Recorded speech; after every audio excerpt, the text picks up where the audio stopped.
19-এর লোকসভা নির্বাচনে diamond হারবারে 1300 booth দখল করে 3 লক্ষ ভোটে পয়লা ভাইপো জিতেছে।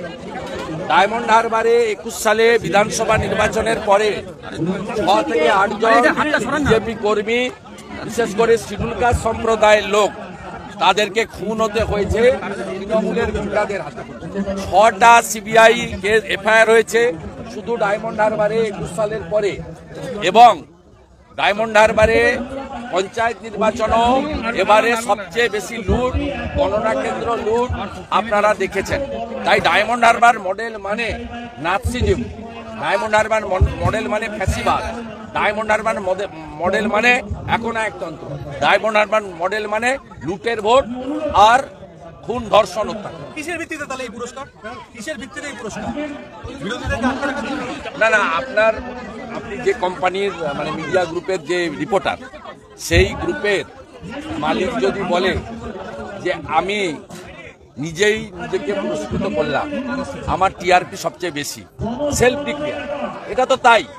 এখানে পিসি আর ভাইপো দুজন মিলে সরকার চালাচ্ছে, কার্যত পুলিশ নিয়ন্ত্রণ করে ভাইপো। তাই পুলিশ মন্ত্রী তার পরিবারের ভাইপোকে খুশি করার জন্য, কারণ ভাইপো নাকি গত 2 মাস কথা বলছে না পিসির সঙ্গে, কার্শিয়াংয়েও নাকি মুখামুখি হয় না, এটা অন্য কি আছে জানি না, একটা তাড়াতাড়ি মুখ্যমন্ত্রী হওয়ার ব্যাপার আছে। না বাড়াচ্ছে কিন্তু জানি না, কিন্তু আমাদের কাছে তো অনেক খোঁজখবর থাকে, একটা চাপ আছে যে ভাইপো বলছে তুমি রিটায়ার করে যাও, আর পিসি বলছে যে না এখনই রিটায়ার করার জায়গায় আমি নেই, এইরকম একটা ব্যাপার আছে।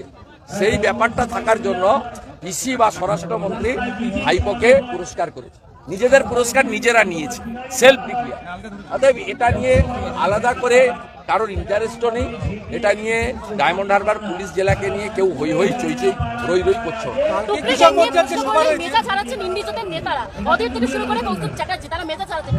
এরা দেশ বিরোধী, কমপ্লিটলি অ্যান্টি ন্যাশনাল, এবং এরা যাদবপুর ইউনিভার্সিটি, জেএনইউ এইসব লোককে নিয়ে গোটা দেশের জাতীয়বাদ, রাষ্ট্রপ্রেমকে এরা নষ্ট করতে চায়। এদের উদ্দেশ্য হচ্ছে আমরা সংখ্যালঘুদের ভয় দেখিয়ে ভোট নেব এবং দেশের মধ্যে যারা গোমতী থেকে গোদাবরী আরেকটা দেশ করতে চায় সেই বিচ্ছিন্নতাবাদী শক্তিকে আমরা মদত দেব। এদের এখন 1 পয়েন্ট প্রোগ্রাম, যে কোনোভাবে নরেন্দ্র মোদীকে হাঁটাতে হবে। এই জন্য নরেন্দ্র মোদীকে সরানোর জন্য যত নিচে নামতে হয় এরা নামবে, নামার চেষ্টা করছে, তো বুমেরাংও হচ্ছে। তার মধ্যে আপনি দেখেছেন করুণানিধির নাতিকে, সনাতনকে ধ্বংস করে দেব, তার ফল তো হাতে নাতে মধ্যপ্রদেশ, ছত্তিশগড়, রাজস্থান দিয়েছে।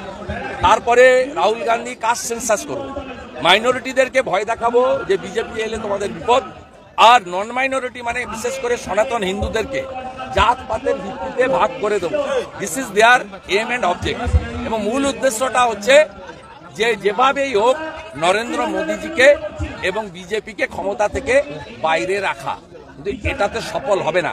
এটা যত করছে রাষ্ট্রবাদীর সংখ্যা তত বাড়ছে এবং রাষ্ট্রবাদীরা তত ইউনাইটেড হচ্ছে। আমি জওহরলাল নেহরু ইউনিভার্সিটির কর্তৃপক্ষকে ধন্যবাদ জানাবো, গতকাল তারা একটা অর্ডার বের করেছে যে কোনো দেশ বিরোধী স্লোগান দিলে 20,000 টাকা ফাইন দিতে হবে ক্যাম্পাসের মধ্যে। এই জিনিস দেখার জন্য আমাদের 75 বছর স্বাধীনতার ওয়েট করতে হয়েছে, এটা সকলকে ফলো করা উচিত।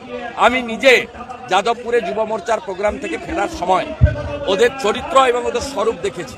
সেদিনকে আমি হাইকোর্টে গেছিলাম যে প্লিজ ইন্টারফেয়ার, এখানেও এনআইএ দরকার আছে।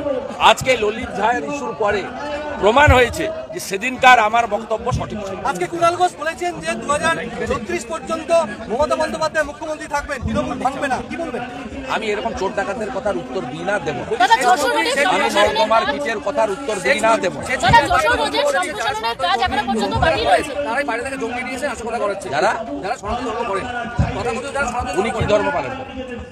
উনি নিশ্চিত নাস্তিক। এই ধরনের সনাতন বিরোধী কথা যত বলবে, 24 তারিখে গীতা পাঠের দিন লক্ষ লক্ষ লোক শঙ্করাচার্যজি আর নরেন্দ্র মোদীজিকে সামনে রেখে প্রমাণ করে দেবে মুনি ঋষির দেশ এই পশ্চিমবঙ্গ, শ্রী চৈতন্য দেবের মাটি, স্বামী বিবেকানন্দের ভূমি, মা শারদামণির মাটি, এই মাটিতে প্রণবানন্দ জন্মেছেন, লোকনাথ বাবা ব্রহ্মচারীর মাটি। এই মাটিতে সঠিক উত্তর সনাতনীরা দেবে 24 তারিখ। আগামীকাল সাঁইথিয়ার সভা আপনার এবং তার আগে যশোর রোডে সম্প্রসারণের কাজ বন্ধ রয়েছে, জমি অধিগ্রহণ নিয়ে এখন ভয়। এখন প্রশ্ন হচ্ছে, আন্দোলনের নাম করে এই ললিতদের কি উচ্চতি বা উন্নয়নে বাধা? এটা তো পশ্চিমবঙ্গে হয়, পশ্চিমবঙ্গে হয়। মমতা ব্যানার্জি তার পার্টির নেতাদেরকে বাড়ি করে খবর নেন কি ঘটেছে, তার দলের নেতাদের প্রোটেকশন দিতে পারছেন। লুম্পেনদের হাতে পুরো রাজ্যটা চলে গেছে, এর জন্য দায়ী পুলিশ মন্ত্রী মমতা ব্যানার্জি। আগামীকাল সাঁইথিয়ার সভার আগে কোনো লাভ হবে না, কোনো লাভ হবে না। কোনো মিডিয়া দেখাচ্ছে যে এই প্রথম, এর আগেও গত বছর তৃণমূলের সাংসদরা সংসদ অফিসে 17 জন সাংসদ মিলে মোদিজির সঙ্গে মিট করেছে, এবং যারা মোদিজিকে গালাগালি করে মাইকে পশ্চিমবঙ্গের মাটিতে এসে, তারা মোদিজির সামনে হাত জোড় করে কি করুণ অবস্থায় দাঁড়িয়েছিল লোক দেখেছে। আমি একটা কথা বলতে পারি, ফেডারেল স্ট্রাকচারে প্রধানমন্ত্রী তার রাজধর্ম পালন করছেন, এটা নিয়ে বাংলার মানুষের বিচলিত হওয়ার কোনো কারণ নেই। আর আমাদের মন্ত্রী গিরিরাজ সিং ক্রিস্টাল ক্লিয়ার বলে গেছে যে আগে ভ্রষ্টাচারীদের জেলে যাবে, তারপরে টাকা নেবে। আগামীকাল টাকা যা চলে গেছে সাইফন হয়ে 100 দিনের কাজ বলুন, আবাস বলুন, টাকা উদ্ধার করে দিতে হবে। দেশের টাকা, ট্যাক্সের টাকা। আর জেনুইন কোনো লোকের যদি টাকা প্রাপ্য থাকে, তারা ওয়েট করুক, তাদেরকে কাগজপত্র গুছিয়ে রাখুক, আগে ভ্রষ্টাচারীদের কাছ থেকে টাকা উদ্ধার এবং জেলে পাঠানো হোক, সাথে সাথে তাদের পেমেন্টও তারা পেয়ে যাবেন, এটা নিয়ে কোনো দ্বিধাদ্বন্দ্ব নেই। আগামীকাল সাঁইথিয়া আপনার সভা, তার আগে শহর জুড়ে দুর্নীতিমুক্ত এবং চোরমুক্ত বিজেপি চাই বলে পোস্টার, এটা কি বলবেন? তৃণমূলের লোক আজকেও চুচুড়াতে পোস্টার করেছে আপনাকে চোর করা। না, কে চোর সবাই যায়, আর আমাকে জিজ্ঞেস করতে হবে না কে চোর, কে চোর। আসল চোরকে, বড় চোরকে, বড় চোরকে, বড় চোরকে, বড় চোরকে, বড় চোরকে। আপনি